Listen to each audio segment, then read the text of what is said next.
Good evening. The television and radio stations of the United States and their affiliated stations are proud to provide facilities for a discussion of issues in the current political campaign by the two major candidates for the presidency. The candidates need no introduction. The Republican candidate, Vice President Richard M. Nixon, and the Democratic candidate, Senator John F. Kennedy. According to rules set by the candidates themselves, each man shall make an opening statement of approximately 8 minutes duration and a closing statement of approximately 3 minutes duration. In between, the candidates will answer or comment upon answers to questions put by a panel of correspondents. In this, the first discussion in a series of 4 joint appearances, the subject matter has been agreed will be restricted to internal or domestic American matters. And now for the first opening statement by Senator John F. Kennedy. Smith, Mr. Nixon. In the election of 1860, Abraham Lincoln said the question was whether this nation could exist half slave or half free. In the election of 1960, and with the world around us, the question is whether the world will exist half slave or half free, whether it will move in the direction of freedom, in the direction of the road that we are taking, or whether it will move in the direction of slavery. I think it will depend in great measure upon what we do here in the United States, on the kind of society that we build, on the kind of strength that we maintain. We discussed tonight domestic issues, but I would not want that to be any implication to be given that this does not involve directly our struggle with Mr. Khrushchev for survival. Mr. Khrushchev is in New York, and he maintains the communist offensive throughout the world because of the productive power of the Soviet Union itself. The Chinese communists have always had a large population, but they are important and dangerous now because they are mounting a major effort within their own country. The kind of country we have here, the kind of society we have, the kind of strength we build in the United States will be the defense of freedom. If we do well here, if we meet our obligations, if we're moving ahead, then I think freedom will be secure around the world. If we fail, then freedom fails. Therefore, I think the question before the American people is, are we doing as much as we can do? Are we as strong as we should be? Are we as strong as we must be if we're going to maintain our independence? And if we're going to maintain and hold out the hand of friendship to those who look to us for assistance, to those who look to us for survival? I should make it very clear that I do not think we're doing enough, that I am not satisfied as an American with the progress that we're making. This is a great country, but I think it could be a greater country. And this is a powerful country, but I think it could be a more powerful country. I'm not satisfied to have 50% of our steel mill capacity unused. I'm not satisfied when the United States had last year the lowest rate of economic growth of any major industrialized society in the world, because economic growth means strength and vitality. It means we're able to sustain our defenses. It means we're able to meet our commitments abroad. I'm not satisfied when we have over $9 billion worth of food, some of it rotting, even though there is a hungry world, and even though 4 million Americans wait every month for a food package from the government, which averages 5 cents a day per individual. I saw cases in West Virginia, here in the United States, where children took home part of their school lunch in order to feed their families, because I don't think we're meeting our obligations towards these Americans. I'm not satisfied when the Soviet Union is turning out twice as many scientists and engineers as we are. I'm not satisfied when many of our teachers are inadequately paid, or when our children go to school part-time shifts. I think we should have an educational system second to none. I'm not satisfied when I see men like Jimmy Hoffa in charge of the largest union in the United States, still free. I'm not satisfied when we are failing to develop the natural resources of the United States to the fullest. Here in the United States, which developed the Tennessee Valley and which built the Grand Coulee and the other dams in the northwest United States, at the present rate of hydropower production, and that is the hallmark of an industrialized society, the Soviet Union by 1975 will be producing more power than we are. These are all the things, I think, in this country that can make our society strong or can mean that it stands still. I'm not satisfied until every American enjoys his full constitutional rights. If a Negro baby is born, and this is true also of Puerto Ricans and Mexicans in some of our cities, he has about 1/2 as much chance to get through high school as a white baby. He has 1/3 as much chance to get through college as a white student. He has about 1/3 as much chance to be a professional man, about 1/2 as much chance to own a house. He has about 4 times as much chance that he'll be out of work in his life as the white baby. I think we can do better. I don't want the talents of any American to go to waste. I know that there are those who say that we want to turn everything over to the government. I don't at all. I want the individuals to meet their responsibilities. And I want the states to meet their responsibilities. But I think there is also a national responsibility. The argument has been used against every piece of social legislation in the last 25 years. The people of the United States individually could not have developed the Tennessee Valley. Collectively, they could have. A cotton farmer in Georgia, or a peanut farmer, or a dairy farmer in Wisconsin or Minnesota, he cannot protect himself against the forces of supply and demand in the marketplace, but working together in effective governmental programs, he can do so. 17 million Americans who live over 65 on an average Social Security check of about $78 a month. They're not able to sustain themselves individually, but they can sustain themselves through the Social Security system. I don't believe in big government, but I believe in effective governmental action.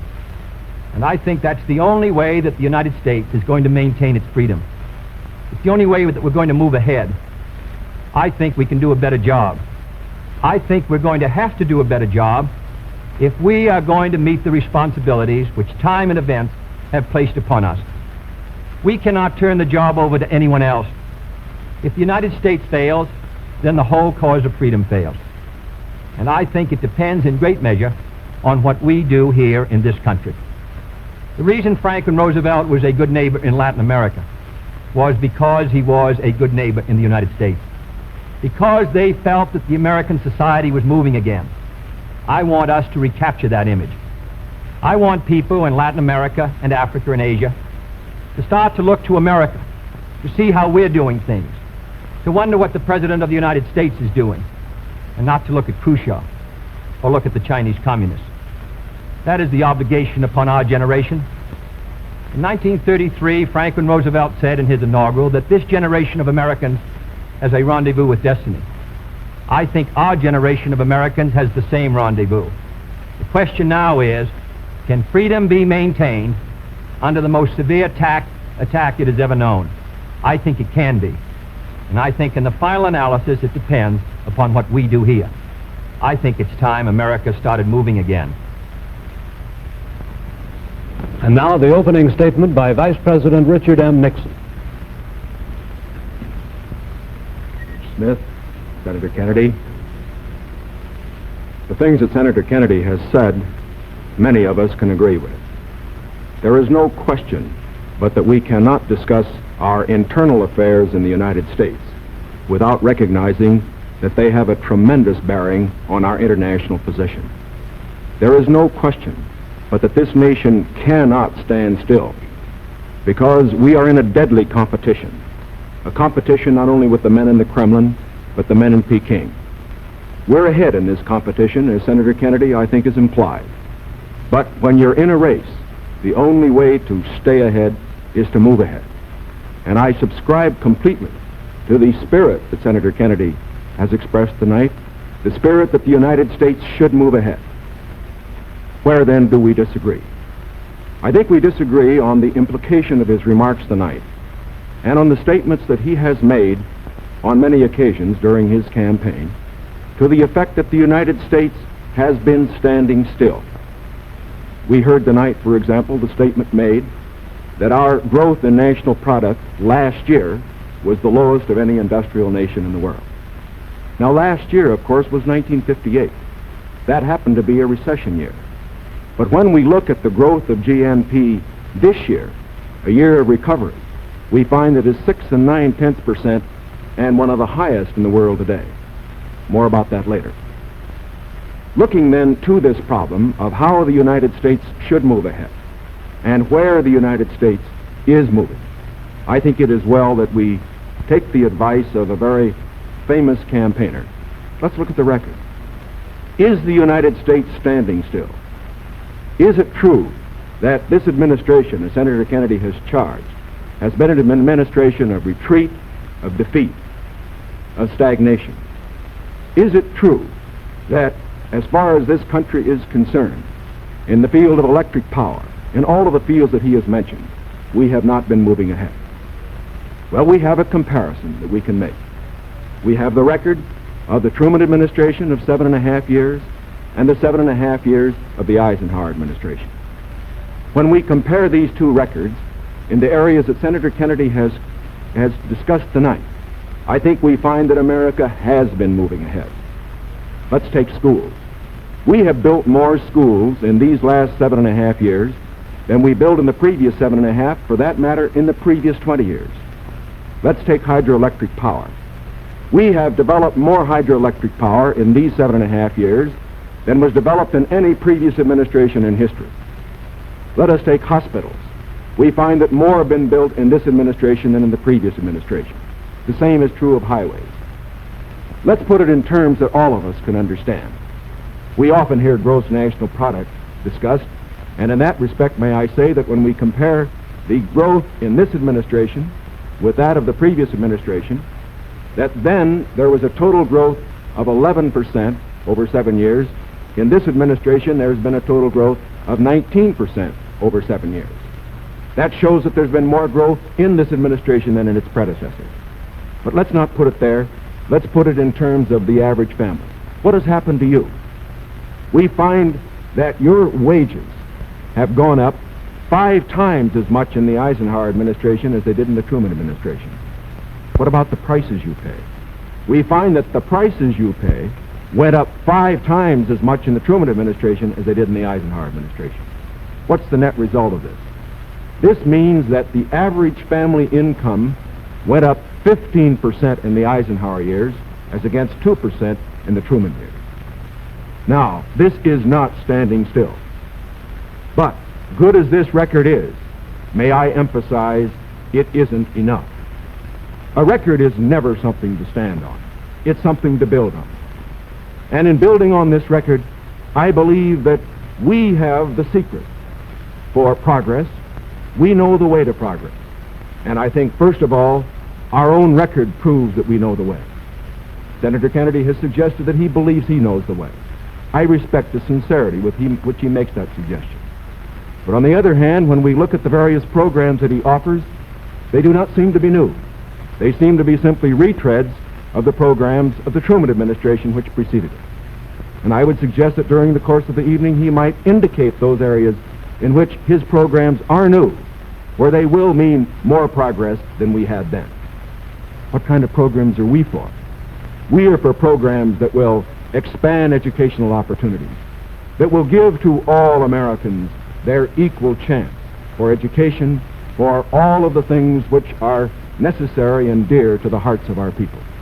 We are for programs, in addition, which will see that our medical care for the aged is much better handled than it is at the present time.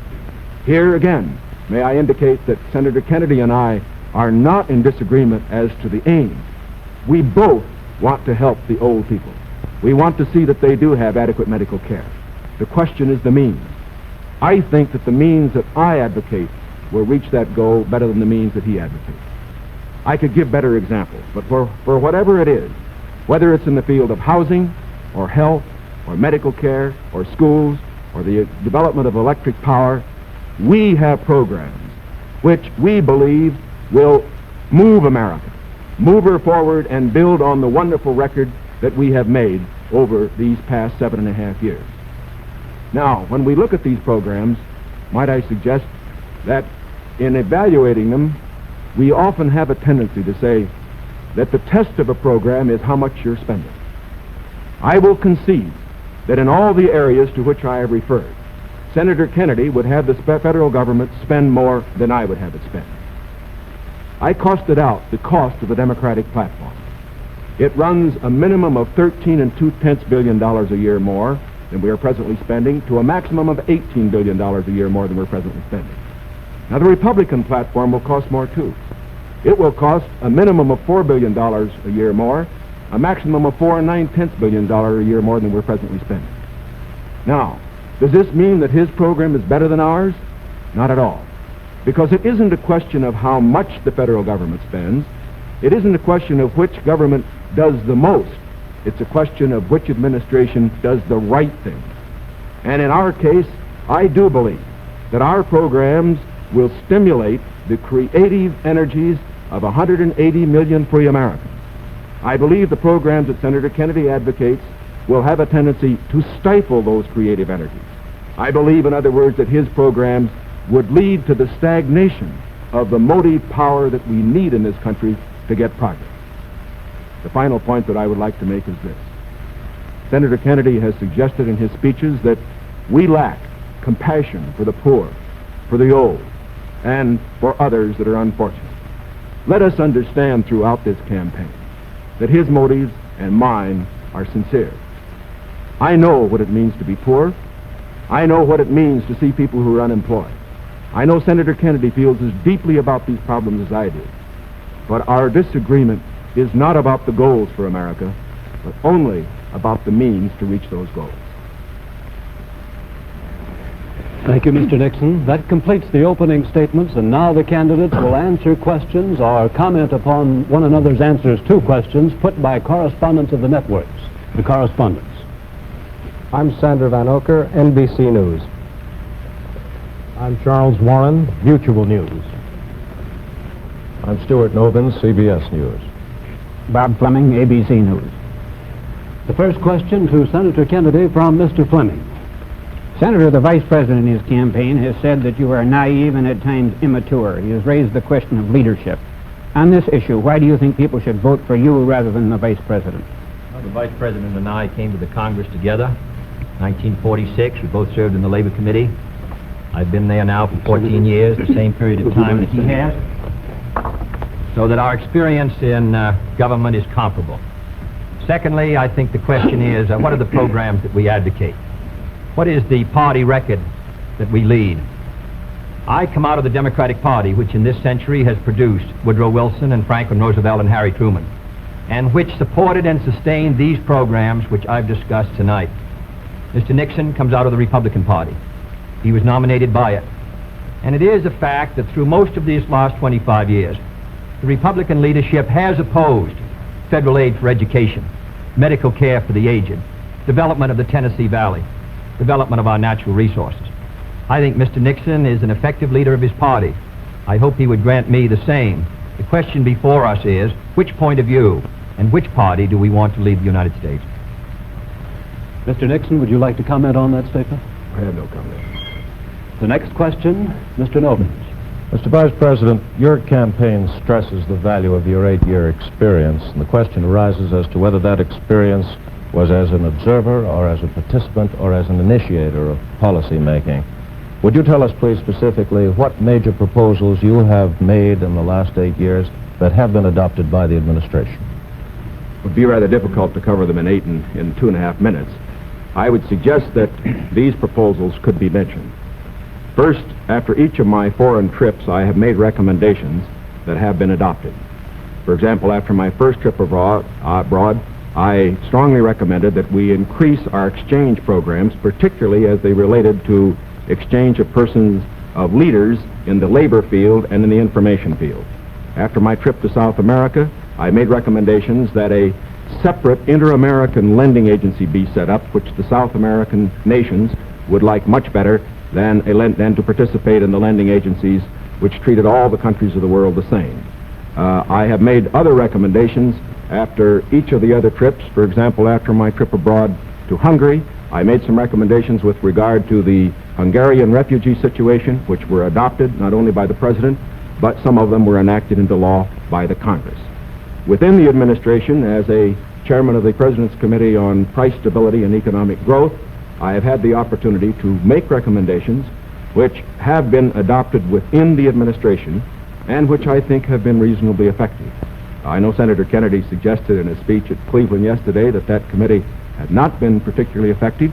I would only suggest that while we do not take the credit for it, I would not presume to, that since that committee has been formed, the price line has been held very well within the United States. Well, I would say in the latter and that's what I found somewhat unsatisfactory about the figures, Mr. Nixon, that you used in your previous speech. When you talk about the Truman administration, Mr. Truman came to office in 1944 and at the end of the war, and difficulties that were facing the United States during that period of transition, 1946 when price controls were lifted. So it's rather difficult to use an overall figure of taking those 7.5 years and comparing them to the last 8 years. I'd prefer to take the overall percentage record of the last 20 years of the Democrats and the 8 years of the Republicans to show an overall period of growth. In regard to price stability, I'm not aware that that committee did produce recommendations that ever were certainly before the Congress from the point of view of legislation in regard to controlling prices. In regard to the exchange of students, of labor unions, I am chairman of the subcommittee on Africa, and I think that one of the most unfortunate phases of our policy towards that country was the very minute number of exchanges that we had. I think it's true of Latin America also. We did come forward with a program of students for the Congo of over 300, which was more than the federal government had for all of Africa the previous year. So that I don't think that we have moved, at least in those two areas, with sufficient vigor. The next question to Senator Kennedy from Mr. Warren. Senator Kennedy, during your brief speech a few minutes ago, you mentioned farm surpluses. I'd like to ask this. It's a fact, I think, that presidential candidates traditionally make promises to farmers. Lots of people, I think, don't understand why the government pays farmers for not producing certain crops, or paying farmers if they overproduce, for that matter. Let me ask, sir, why can't the farmer operate like the businessman who operates a factory? If an auto company overproduces a certain model car, Uncle Sam doesn't step in and buy up the surplus.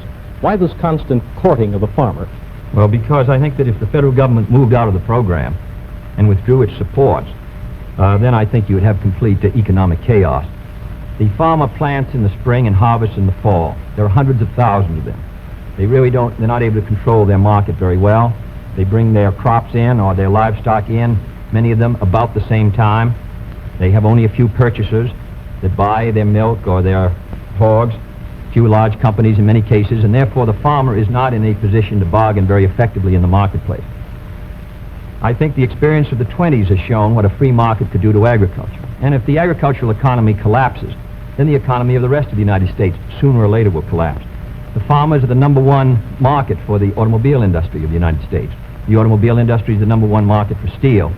So if the farmer's economy continues to decline as sharply as it has in recent years, then I think you would have a recession in the rest of the country. So I think the case for the government intervention is a good one. Secondly, my objection to present farm policy is that there are no effective controls to bring supply and demand into better balance. The dropping of the support price in order to limit production has not worked.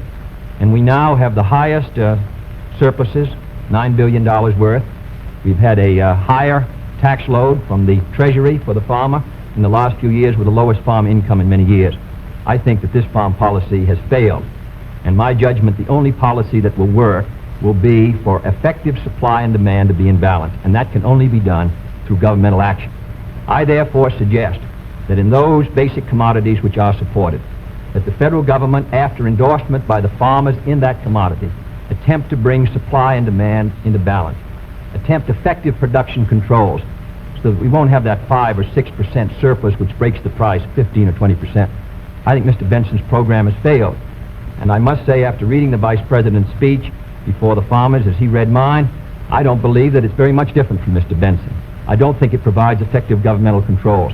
I think the support prices are tied to the average market price of the last 3 years, which was Mr. Benson's theory. I therefore do not believe that this is a sharp enough breach with the past to give us any hope of success for the future. Mr. Nixon, comment? I, of course, disagree with Senator Kennedy insofar as his suggestion as to what should be done on the farm program. He has made the suggestion that what we need is to move in the direction of more government controls, a suggestion that would also mean raising prices that the consumers pay for products and imposing upon the farmers controls on acreage even far more than they have today. I think this is the wrong direction. I don't think this has worked in the past. I do not think it will work in the future. The program that I have advocated is one which departs from the present program that we have in this respect. It recognizes that the government has a responsibility to get the farmer out of the trouble he presently is in because the government got him into it. And that's the fundamental reason why we can't let the farmer go by himself at the present time. The farmer produced these surpluses because the government asked him to through legislation during the war. Now that we have these surpluses, it's our responsibility to indemnify the farmer during that period that we get rid of the surpluses. Until we get the surpluses off the farmer's back, however, we should have a program, such as I announced, which will see that farm income holds up. But I would propose holding that income up, not through a type of program that Senator Kennedy has suggested that would raise prices, but one that would indemnify the farmer, pay the farmer in kind from the products which are in surplus. The next question to Vice President Nixon from Mr. Van Oker. Mr. Vice President, since the question of executive leadership is a very important campaign issue, I'd like to follow Mr. Noven's question. Now, Republican campaign slogans, you see them on signs around the country as we did last week, say, it's experience that counts. That's over a picture of yourself, sir, implying that you've had more governmental executive decision-making experience than your opponent. Now, in his news conference on August 24th, President Eisenhower was asked to give one example of a major idea of yours that he adopted. His reply was, and I'm quoting, "If you give me a week, I might think of one. I don't remember." Now, that was a month ago, sir, and the President hasn't brought it up since. And I'm wondering, sir, if you can clarify which version is correct, the one put out by Republican campaign leaders or the one put out by President Eisenhower? Well, I would suggest, Mr. Van Oker, that if you know the President, that was probably a facetious remark. I would also suggest that insofar as his statement is concerned, that I think it would be improper for the President of the United States to disclose the instances in which members of his official family had made recommendations, as I have made them through the years, to him which he has accepted or rejected. The President has always maintained, and very properly so, that he is entitled to get what advice he wants from his cabinet and from his other advisors without disclosing that to anybody, including, as a matter of fact, to Congress. Now, I can only say this. Through the years, I have sat in the National Security Council. I have been in the cabinet. I have met with the legislative leaders. I have met with the President when he made the great decisions with regard to Lebanon, Kimoy Matsu, other matters. The President has asked for my advice. I have given it. Sometimes my advice has been taken. Sometimes it is not. I do not say that I have made the decisions, and I would say that no president should ever allow anybody else to make the major decisions. The President only makes the decisions. All that his advisors do is to give counsel when he asks for it. As far as what experience counts and whether that is experience that counts, that isn't for me to say. I can only say that my experience is there for the people to consider. Senator Kennedy's is there for the people to consider. As he pointed out, we came to the Congress in the same year. His experience has been different from mine. Mine has been in the executive branch. His has been in the legislative branch. I would say that the people now have the opportunity to evaluate his as against mine, and I think both he and I are going to abide by whatever the people decide. Senator Kennedy? Well, I'll just say that the question is of experience, and the question also is what our judgment is of the future, and what our goals are for the United States, and what ability we have to implement those goals.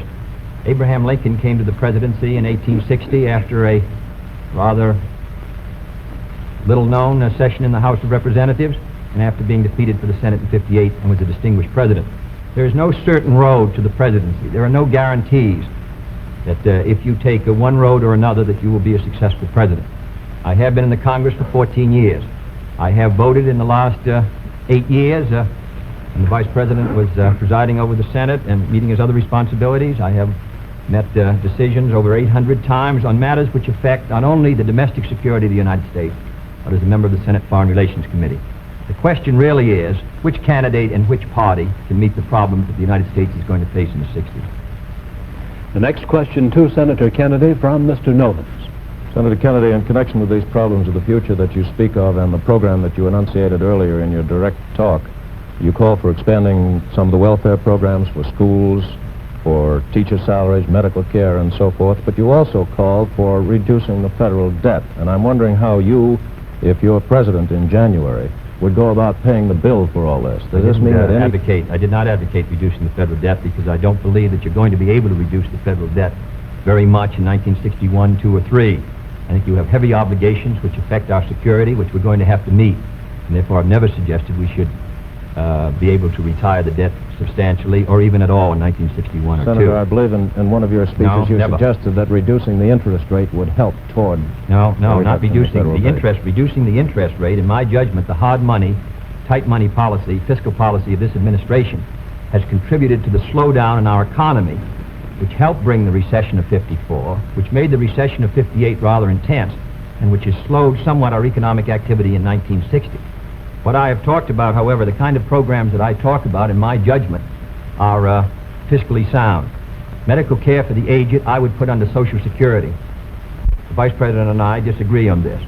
The program, the Javits-Nixon or the Nixon-Javits program, would have cost, if fully used, $600 million by the government per year and $600 million by the state. The program which I advocated, which failed by 5 votes in the United States Senate, would have put medical care for the aged in Social Security and would have been paid for through the Social Security system and the Social Security tax. Secondly, I support federal aid to education and federal aid for teachers' salaries. I think that's a good investment. I think we're going to have to do it.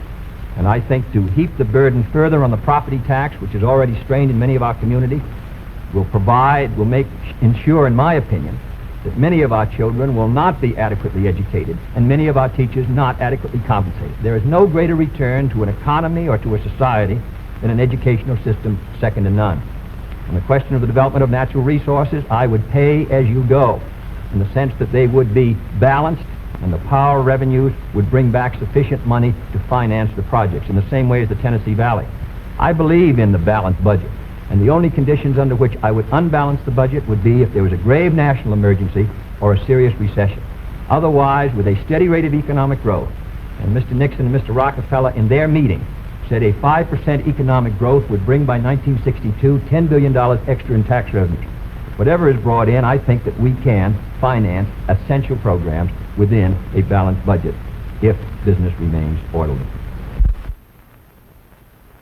Yes, I think what Mr. Noble was referring to was not one of Senator Kennedy's speeches, but the Democratic platform, which did mention cutting the national debt. I think, too, that it should be pointed out that, of course, it is not possible, particularly under the proposals that Senator Kennedy has advocated, either to cut the national debt or to reduce taxes. As a matter of fact, it will be necessary to raise taxes.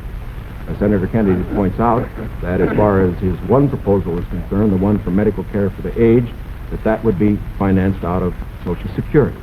That, however, is raising taxes for those who pay Social Security. He points out that he would make pay-as-you-go be the basis for our natural resources development. For our natural resources development, which I also support incidentally, however, whenever you appropriate money for one of these projects, you have to pay now and appropriate the money, and while they eventually do pay out, it doesn't mean that the government doesn't have to put out the money this year. And so I would say that in all of these proposals Senator Kennedy has made, they will result in one of two things. Either he has to raise taxes or he has to unbalance the budget. If he unbalances the budget, that means you have inflation, and that will be, of course, a very cruel blow to the very people, the older people that we've been talking about.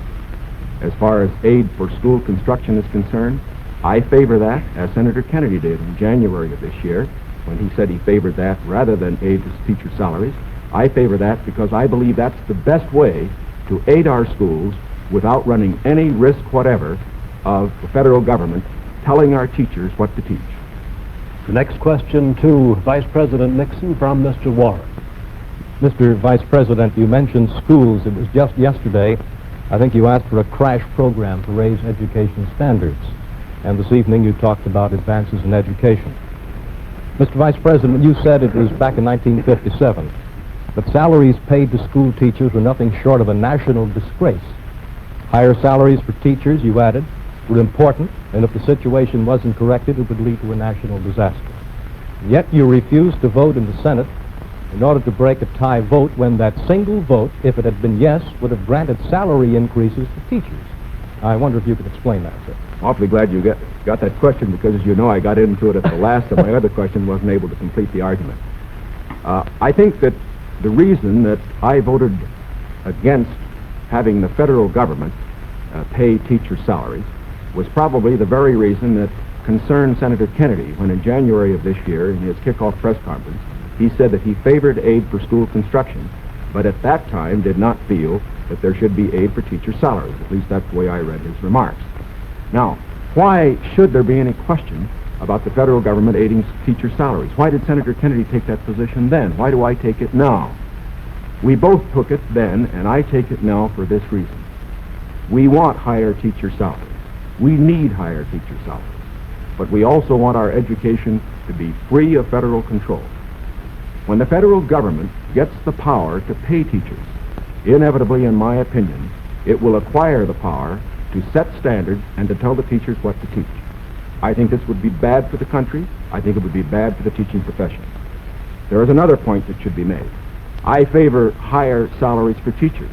But as Senator Kennedy said in January of this year in the same press conference, the way that you get higher salaries for teachers is to support school construction, which means that all the local school districts in the various states then have money which is freed to raise the standards for teacher salaries.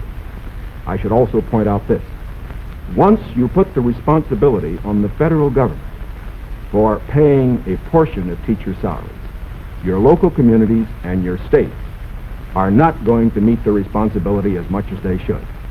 I believe, in other words, that we have seen the local communities in the state assuming more of that responsibility.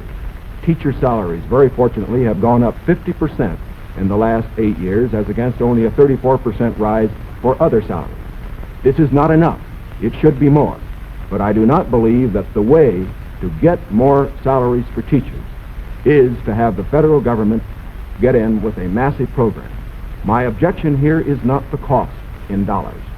My objection here is the potential cost in controls and eventual freedom for the American people by giving the federal government power over education, and that is the greatest power a government can have. Senator Kennedy, comment? When the Vice President quotes me in January 60, I do not believe the federal government should pay directly teacher salaries, but that was not the issue before the Senate in February. The issue before the Senate was that the money would be given to the state. The state then could determine whether the money would be spent for school construction or teacher salaries. On that question, the Vice President and I disagreed. I voted in favor of that proposal and supported it strongly because I think that that provided assistance to our teachers for their salaries without any chance of federal control. And it is on that vote that Mr. Nixon and I disagreed, and his tie vote defeated, his breaking the tie defeated the proposal. I don't want the federal government paying teachers' salaries directly, but if the money will go to the states, and the states can then determine whether it shall go for school construction or for teachers' salaries, in my opinion, you protect the local authority over the school board and the school committee. And therefore, I think that was a sound proposal, and that is why I supported it, and I regret that it did not pass. Secondly, there have been statements made that the Democratic platform would cost a good deal of money, and that I'm in favor of unbalancing the budget. That is wholly wrong, wholly in error, and it is a fact that in the last 8 years, the Democratic Congress has reduced the request for the appropriation by over $10 billion. That is not my view, and I think it ought to be stated very clearly on the record. My view is that you can do these programs, and they should be carefully drawn within a balanced budget if our economy is moving ahead. The next question to Senator Kennedy from Mr. Van Oker. Senator, you've been promising the voters that if you are elected president, you'll try and push through Congress bills on medical aid to the aged, a comprehensive minimum hourly wage bill, federal aid to education. Now, in the August post-convention session of the Congress, when you at least held up the possibility you could one day be president, and when you had overwhelming majorities, especially in the Senate, you could not get action on these bills. Now, how do you feel that you'll be able to get them in January if you weren't able to get them in August? If I may take the bills, we did pass in the Senate a bill to provide a $1.25 minimum wage. It failed because the House did not pass it, and the House failed by 11 votes. And I might say that 2/3 of the Republicans in the House voted against a $1.25 minimum wage, and a majority of the Democrats sustained it. Nearly 2/3 of them voted for the $1.25. We were threatened by a veto if we passed a $1.25. And it's extremely difficult, with the great power that the president does, to pass any bill when the president is opposed. All the president needs to sustain his veto of any bill is 1/3 plus 1 in either the House or the Senate. Secondly, we passed a federal aid to education bill in the Senate. It failed to come to the floor of the House of Representatives. It was killed in the Rules Committee. And it is a fact in the August session that the 4 members of the Rules Committee who were Republicans, joining with 2 Democrats, voted against sending the education bill to the floor of the House. 4 Democrats voted for it. Every Republican on the Rules Committee voted against sending that bill to be considered by the members of the House of Representatives. Thirdly, on medical care for the aged. This is the same fight that's been going on for 25 years in Social Security. We wanted to tie it to Social Security. We offered an amendment to do so. 44 Democrats voted for it. 1 Republican voted for it. And we were informed at the time it came to a vote that if it was adopted, the President of the United States would veto it.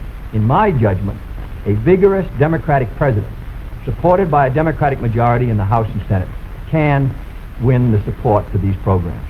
But if you send a Republican president and a Democratic majority, and the threat of a veto hangs over the Congress, in my judgment, you will continue what happened in the August session, which is a clash of parties and inaction.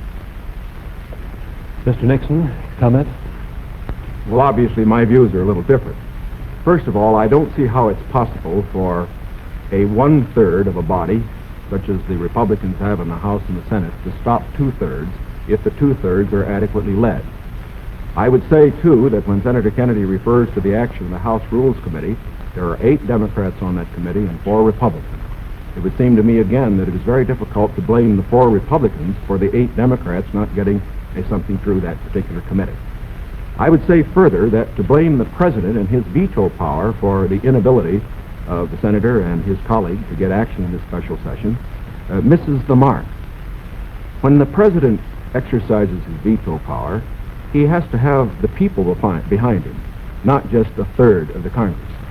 Because let's consider it. If the majority of the members of the Congress felt that these particular proposals were good issues, majority of those who were Democrats, why didn't they pass them and send to the President and get a veto and have an issue? The reason why these particular bills in these various fields that have been mentioned were not passed was not because the President was against them. It was because the people were against them. It was because they were too extreme. And I am convinced that the alternate proposals that I have, that the Republicans have in the field of health, in the field of education, in the field of welfare, because they are not extreme, because they will accomplish the end without too great cost in dollars or in freedom, that they could get through the next Congress. The next question to Vice President Nixon from Mr. Fleming. Mr. Vice President, do I take it then you believe that you could work better with Democratic majorities in the House and Senate, and Senator Kennedy could work with Democratic majorities in the House and Senate? I would say this, that we, of course, expect to pick up some seats in both in the House and the Senate. We would hope to control the House, to get a majority in the House in this election. We cannot, of course, control the Senate. I would say that a president will be able to lead. A president will be able to get his program through to the effect that he has the support of the country, the support of the people. Sometimes we get the opinion that in getting programs through the House or the Senate, it's purely a question of legislative finagling and all that sort of thing. It isn't really that. Whenever a majority of the people are for a program, the House and the Senate responds to it.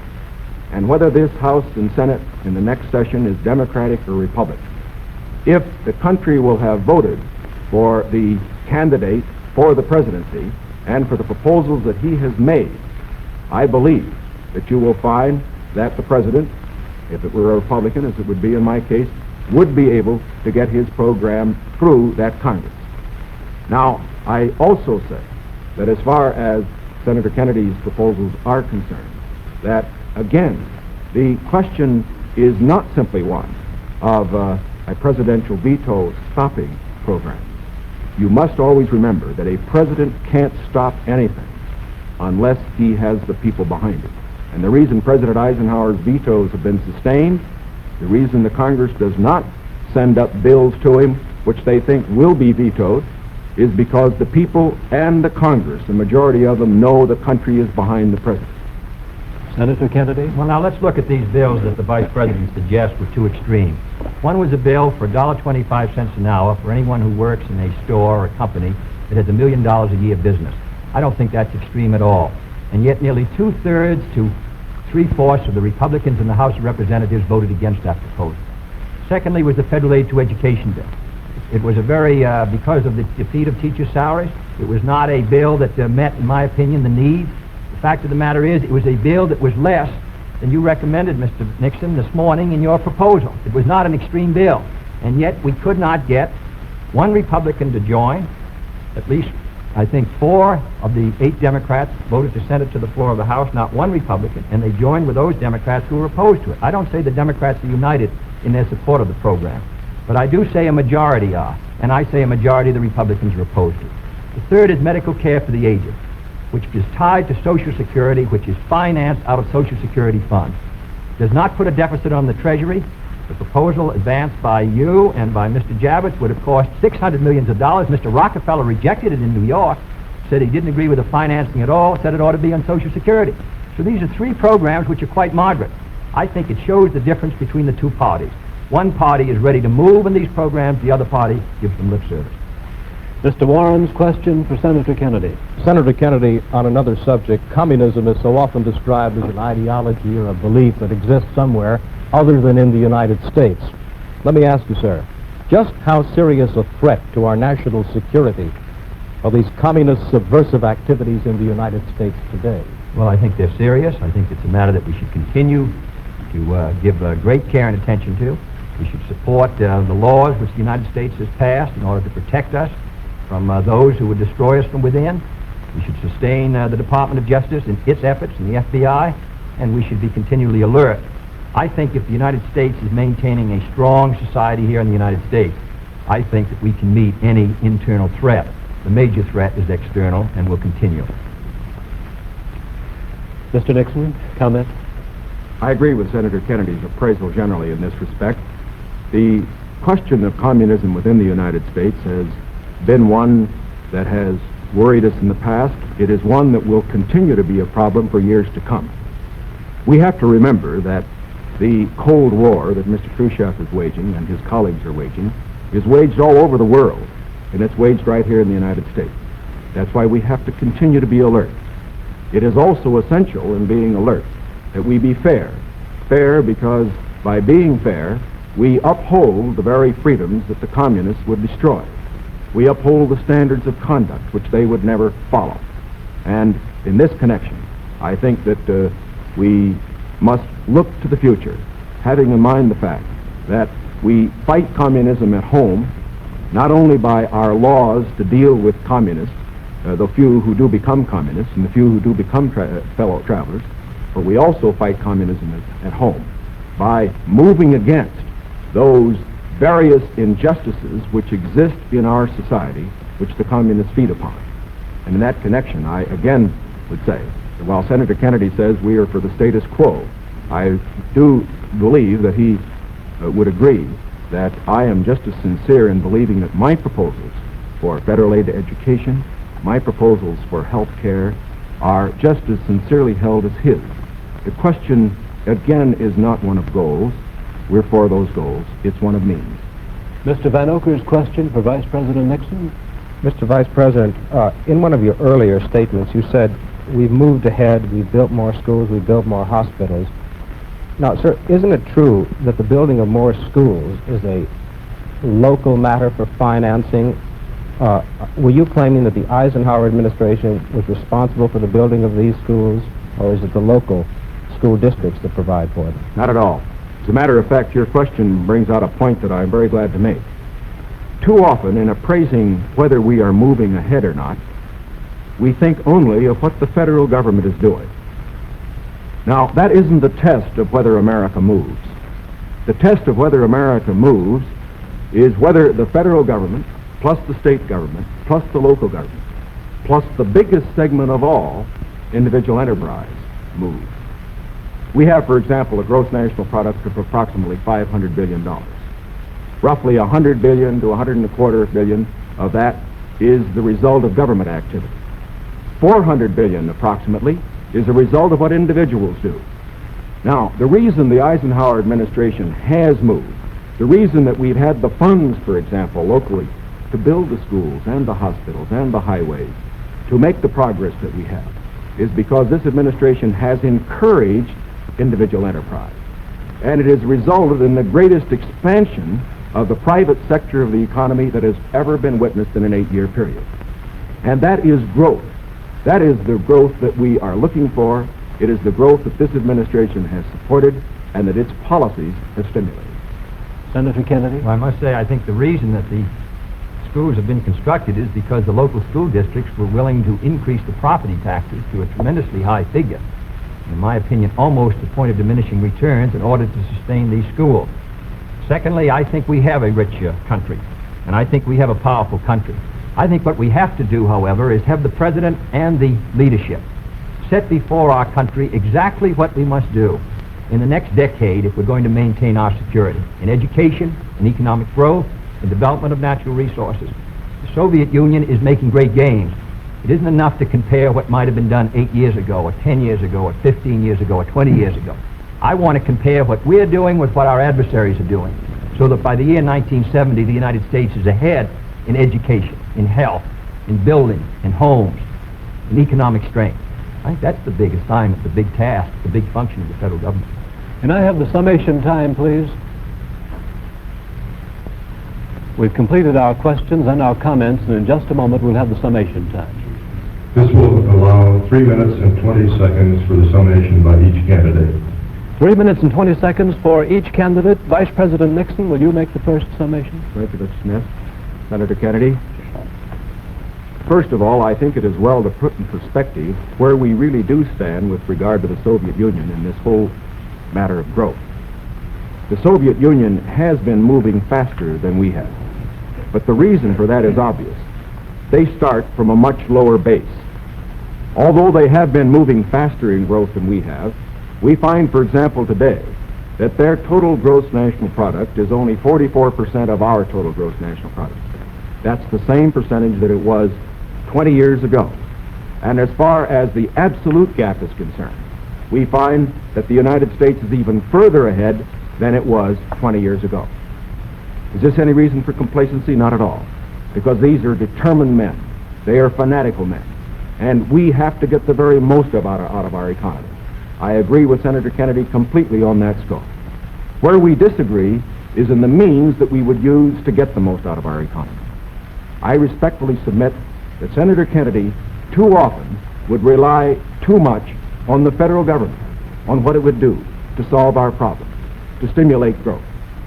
I believe that when we examine the Democratic platform, when we examine the proposals that he has discussed tonight, when we compare them with the proposals that I have made, that these proposals that he makes would not result in greater growth for this country than would be the case if we followed the programs that I had advocated.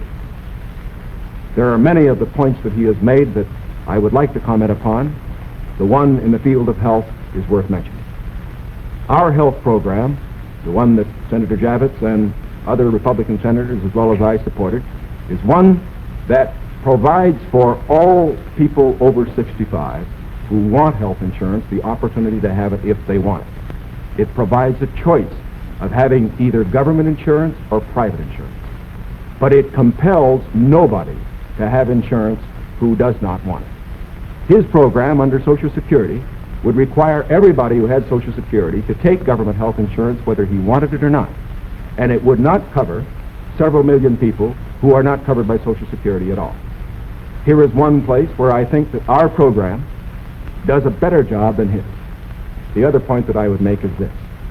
This downgrading of how much things cost, I think many of our people will understand better when they look at what happened during the Truman administration when the government was spending more than it took in. We found savings over a lifetime eaten up by inflation.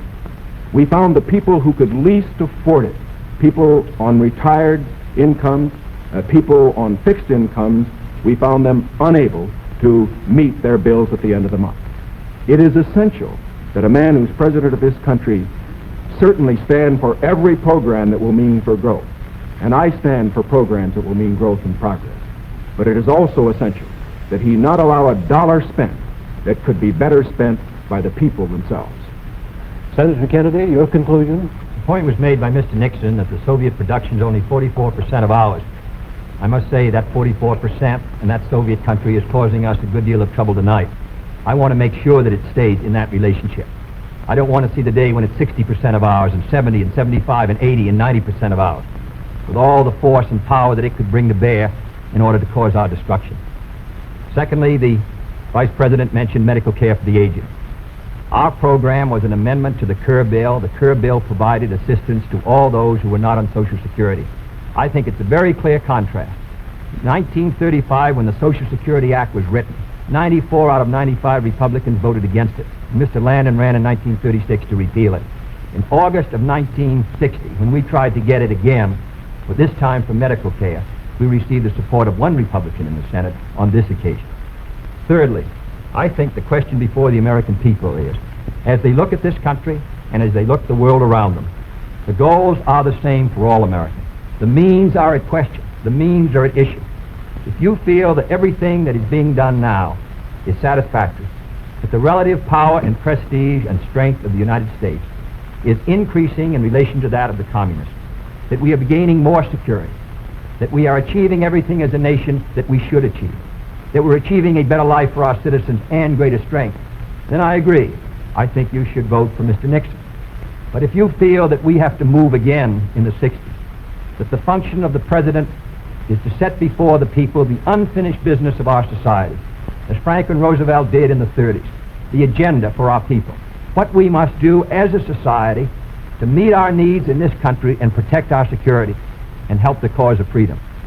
As I said at the beginning, the question before us all, that faces all Republicans and all Democrats, is, can freedom in the next generation conquer, or are the communists going to be successful? That's the great issue. And if we meet our responsibilities, I think freedom will conquer. If we fail to move ahead, if we fail to develop sufficient military and economic and social strength here in this country, then I think that the tide could begin to run against us. And I don't want historians 10 years from now to say, these were the years when the tide ran out for the United States. I want them to say, these were the years when the tide came in. These were the years when the United States started to move again. That's the question before the American people, and only you can decide what you want this country to be, what you want to do with the future.